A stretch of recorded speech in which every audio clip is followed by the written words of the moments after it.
Alrighty, here we are, what is it, 11 days into the new year, and we have already had nearly 4 inches of rain in Charlotte. Again, this is all coming in a week and a half's time, and there's more on the way. So, yeah, we're running a surplus, obviously. All right, this is Lake Norman up at Cornelius, and again, you're looking good here this morning. It's cold out there. Temperatures down into the 20s and 30s. Clear skies. The wind is still around, but it's not as biting as it was yesterday morning. Take a look at the numbers that we have for you. 34 in Charlotte. All the outlying areas are running colder. We're 28 Newton, 25 Lincoln, 30 right now in Rock Hill, 30 in Concord, 28 Albemarle, and 32 down around Monroe and Wingate. Out at the bus stop this morning, yeah, bundle up. Frosty cold out there. Temperatures are going to be right around freezing. We'll get back, though, to about 57, 58 this afternoon. So a much better day with lots of sunshine. Again, the breezes will be much lighter. It's actually going to be a pretty nice day because of high pressure that is built in. That's still going to hold on for tomorrow during the morning hours. So we're quiet at the start of the day. That's important. Your morning commute tomorrow will be okay. There'll be some fog around, but that's about it.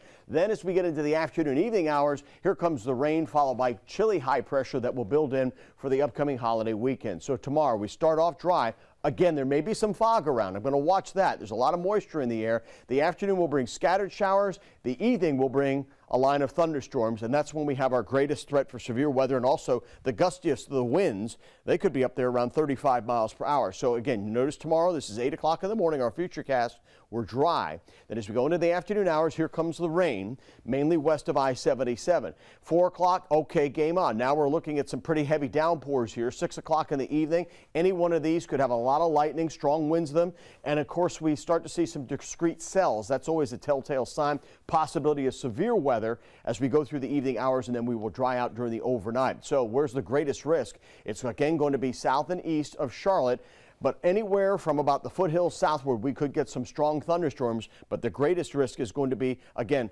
close to Charlotte and points southward. Download our free WBTV weather app. You'll stay ahead of the storm. Now, meantime, once this clears here, next week will be the coldest weather of the season, not just for the Carolinas, but for the eastern half of the country.